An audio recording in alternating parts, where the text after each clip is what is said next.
오늘 말씀은 이사야서 37장 말씀입니다. 이사야서 37장은 36장에서 아수르왕 사네립의 군대장관 랍사게가 예루살렘 사람들에게 항복할 것을 회유하며 여호와 하나님을 모독한 것을 언급한 것에 이어 사네립과 랍사게로부터 항복 요구를 받은 히스기야 왕이 여호와 하나님을 의뢰한 것과 이에 대한 하나님의 응답이 기록되어 있습니다. 히스기야 왕은 랍사게의 오만 불손한 행태를 보고 받은 후 과거 애굽을 의지했던 불신앙과 아수르가 1차 침입 때 조공을 바치기로 약속하고 은금을 있는 대로 다 갖다 바쳐서 그 위기를 모면해 보려 했던 인간적인 생각을 다 버리고 먼저 자신의 옷을 찢고 여호와 전으로 들어갔습니다. 또 여호와의 종 이사야에게 신하들을 보내어 함께 기도해 줄 것을 요청했습니다. 히스기야는 지금까지 인간적인 외교 노력들이 다 물거품이 되고 소용이 없게 되자 이제는 하나님께 전폭적으로 맡기는 태도를 보인 것입니다. 반면에 아수르 왕 사네립은 자기 뜻대로 유다가 쉽게 항복하지 않자 더 강경한 어투의 편지로 히스기야와 예루살렘 사람들을 협박하지만 실상은 사네립이 몹시 초조해하는 것이 나타나 있습니다. 히스기야와 유다 백성들은 애초부터 이렇게 하나님께 의뢰하며 맡기는 믿음을 견지했어야 했습니다. 이것저것 다 해보다가 실패한 후 마지막으로 하나님께 맡기는 것은 바른 믿음이 아닙니다. 그러나 하나님 앞에 나와 기도하고 하나님을 의지하는 것은 아무리 늦어도 결코 늦은 것이 아닙니다. 하나님 앞에 나와 죄를 회개하기만 하면 용서하시고 구원하시기 때문입니다. 죄에는 큰 죄, 작은 죄가 있을 수 없습니다. 죄는 모두 죄일 뿐입니다. 그러므로 하나님 앞에 나오는 그때가 가장 빠른 회개의 시간인 것을 알고 죄를 범죄할 때마다 하나님 앞에서 회개해야 하는 것입니다. 1절에 히스기야 왕이 듣고 자기의 옷을 찢고 굵은 베옷을 입고 여호와의 전으로 갔다고 했습니다.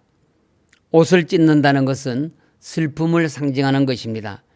히스기야는 아수르에게 수모를 당하고 슬퍼하며 자신의 옷을 찢었습니다.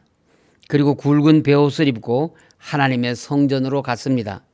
굵은 베옷을 입는다는 것은 하나님 앞에 회개한다는 상징적인 의미를 지닌 행동입니다.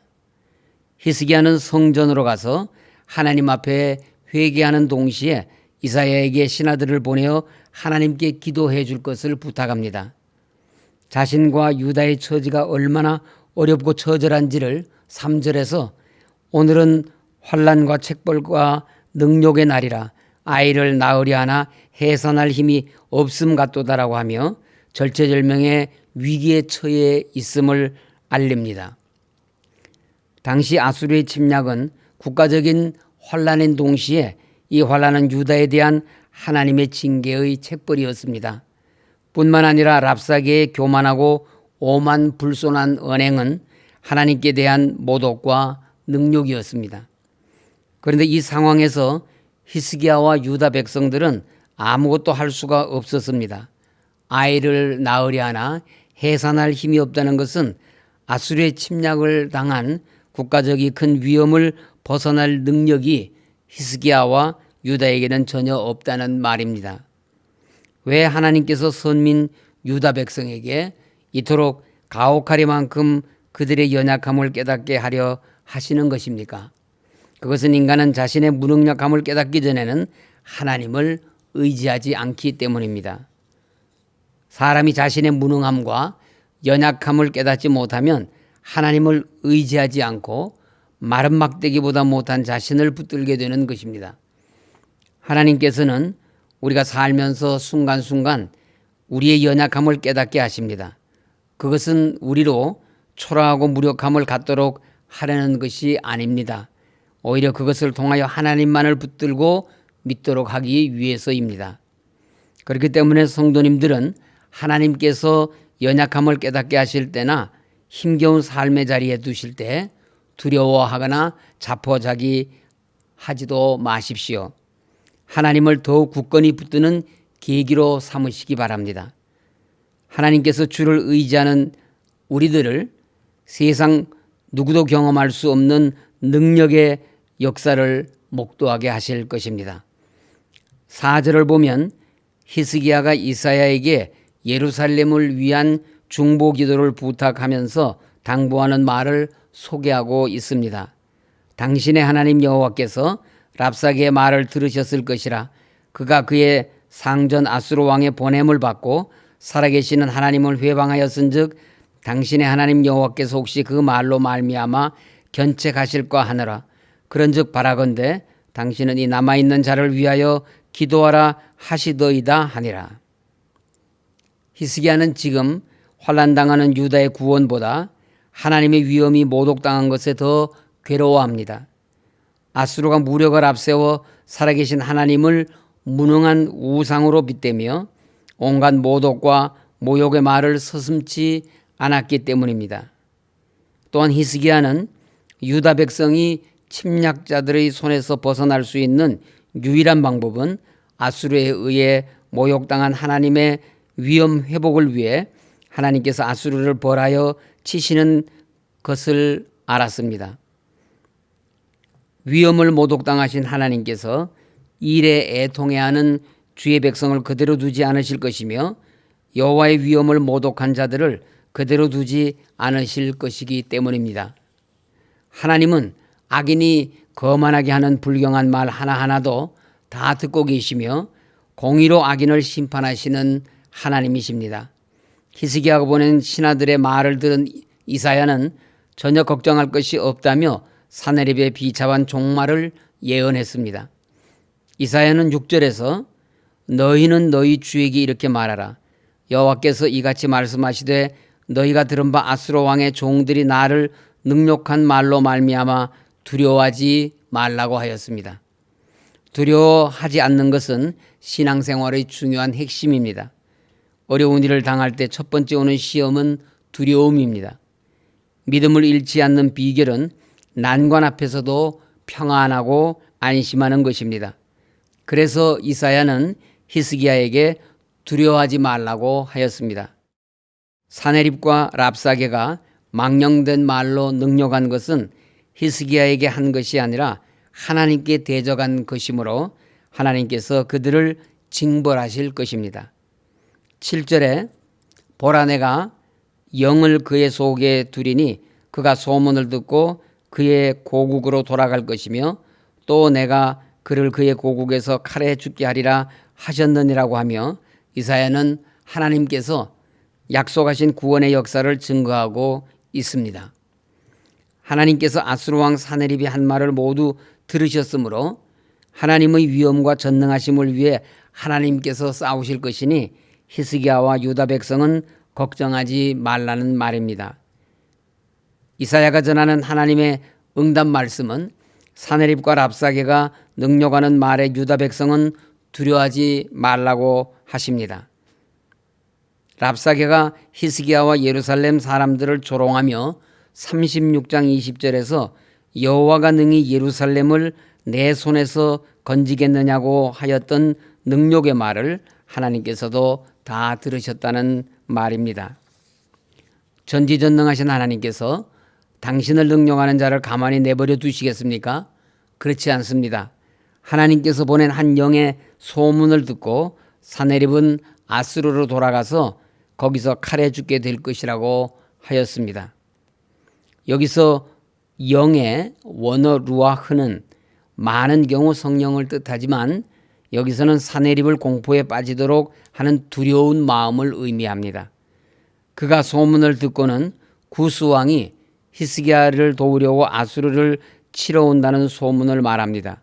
결국 이 예언의 말씀들은 그대로 이루어져서 하나님을 능욕한 사네립은 본국으로 돌아가 니느웨에 거주하다가 자기가 섬기는 신 니스록의 신전에서 자기 두 아들에게 살해당해 죽게 하시고 아수르를 세상에서 멸하셨습니다. 사네립이 죽음으로 히스기야는 위로와 평안을 누리게 되었습니다.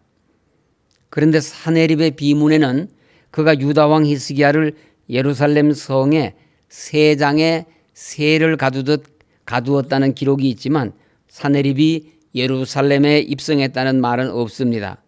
사네립은 예루살렘을 함락시키기는커녕 예루살렘 성에 입성도 하지 못하였다는 것이 역사적 사실입니다. 구스왕이 아수르로 진격해 온다는 소식을 들은 사네립은 예루살렘 침략을 빨리 끝낼 작전으로 히스기야에게 편지를 보내어 이전에 랍사게가 했던 유사한 망언으로 최후 통첩을 합니다. 하나님을 모욕하며 히스기야를 협박하는 항복 요구서를 받아든 히스기야는 여호와의 전으로 올라가 하나님 앞에 그 글을 펴놓고 기도하였습니다. 14절을 보시면 히스기야가 그 사자들의 손에서 글을 받아보고 여호와의 전에 올라가서 그 글을 여호와 앞에 펴놓고 하나님께 기도하였습니다. 아수르의 침략과 하나님을 모독한 모든 일을 하나님께 기도로 아뢰었습니다. 환난과 위기를 만날 때 하나님의 은혜의 보좌 앞으로 나아가 기도할 수 있는 것은 하나님의 백성이 갖는 특권입니다. 히스기야는 기도하여 사네립이 하나님을 모독한 것에 대해 의로운 재판장이신 하나님께 심판을 맡깁니다. 16절은 히스기야가 하나님 앞에 나아가 기도를 시작하는 말입니다. 그룹 사이에 계신 이스라엘 하나님 만군의 여호와여, 주는 천하 만국의 유일하신 하나님이시라. 주께서 천지를 만드셨나이다라고 하였습니다. 우리가 환난과 위험에서 찾을 하나님은 그룹 사이에 계신 이스라엘 하나님 만군의 여호와이십니다. 그룹 사이에 계신 이스라엘 하나님은 성전 지성소 법궤 위에 계신 하나님을 말하는데 하나님의 백성 가운데 언제나 임재해 계시는 그의 백성을 돌보시며 함께 하시는 하나님이심을 의미합니다. 우리가 환난과 위험에서 찾을 하나님은 천하 만국의 유일하신 하나님이십니다. 십계명 하나님 외에 다른 신을 섬기지 말라고 하였습니다. 하나님은 이스라엘뿐만 아니라 세상 만국의 하나님이시며 만국을 심판하실 하나님이십니다. 우리가 환난과 위험에서 찾을 하나님은 창조주 하나님이십니다. 창조주 하나님은 창조의 능력으로 다스리시고 운행하시며 절대적인 주권으로 주관하십니다. 히스기야는 하나님은 그의 백성과 함께 하시고 유일하시며 천지 만물을 창조하시고 다스리시는 하나님이심을 믿었습니다. 그러므로 그 나라가 환난과 위기를 만날 때 히스기야가 할 수 있는 일은 그룹 사이에 계신 이스라엘 하나님 만군의 여호와 앞에 기도하는 것뿐이었습니다. 히스기야는 이방 나라 우상들과는 다르게 하나님께서 참신이 되심을 알게 하기 위하여 아수르의 침략에서 유다를 구원해 달라는 기도로 그의 기도를 마칩니다. 20절입니다. 우리 하나님 여호와여, 이제 우리를 그의 손에서 구원하사 천하 만국이 주만이 여호와이신 줄을 알게 하옵소서 하니라. 히스기야는 단지 유다 백성을 구원해 달라고 요구하지 않습니다. 그는 하나님의 영광을 구하는 기도를 올리고 있는 것입니다. 말씀을 마치겠습니다.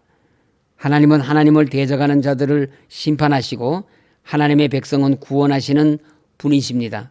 그렇기 때문에 하나님의 백성은 환난과 위기의 때에 두려워하지 말고 염려 근심하지 말고 하나님 앞에 나아가 기도해야 합니다. 그러면 우리의 피난처 되신 하나님께서 말씀을 주시고 안전과 평안을 누리게 하십니다. 하나님께서는 자녀인 우리를 통하여 영광을 받으시는 분이시므로 성도님들이 하시는 모든 일이 하나님의 영광을 위해서 하는 일이 되기를 바랍니다. 더 나아가 우리 교회 모든 성도님들이 히스기야와 같이 하나님의 이름의 영광을 위하여 기도하는 성도님들이 다 되시기를 간절히 소원합니다. 아멘. 기도하겠습니다. 하나님 아버지, 환난과 위기 속에서도 두려워하지 아니하고 하나님 앞에 나아가 회개 기도함으로써 하나님의 구원의 은혜를 입었던 히스기야처럼 저희들도 오직 하나님만을 믿고 기도함으로써 하나님의 도우심을 입게 하여 주시옵소서. 하나님 아버지, 우리 교회를 속히 회복시켜 주시옵소서. 모든 송사를 주장하여 주셔서 바른 판결 허락하여 주셔서 교회가 속히 회복되어 하나님께서 기뻐하시는 천국 시민 양성, 만민에게 전도, 빈약한 자 구제의 목표를 이루는 우리 교회 되게 하여 주시옵소서. 코로나19의 확산을 막아주시고 속히 소멸되어 우리 모두 정상적인 일상으로 돌아가게 하시고 이 일을 위하여 헌신하는 의료진과 방역 당국자들과 온 국민이 힘을 합쳐서 오늘의 위기를 극복할 수 있게 하여 주시옵소서. 이 나라를 지켜주셔서 하나 되게 하시고 국가 경제도 지켜주시고 자영업자들과 소상공인들이 특별히 오늘의 어려움을 잘 이겨나갈 수 있도록 인도하여 주시옵소서. 태풍 피해를 입은 이재민들 속히 복구할 수 있도록 하나님 도와주시옵소서. 병상에 계신 환우들에게 치유의 은총을 베풀어 주시고 유학 중이며 군복무 중인 자녀들, 입시를 준비하는 수험생들, 결혼을 위해 기도하는 모든 성도들의 기도를 들으시고 응답하여 주시옵소서. 예수님 이름으로 기도드립니다. 아멘.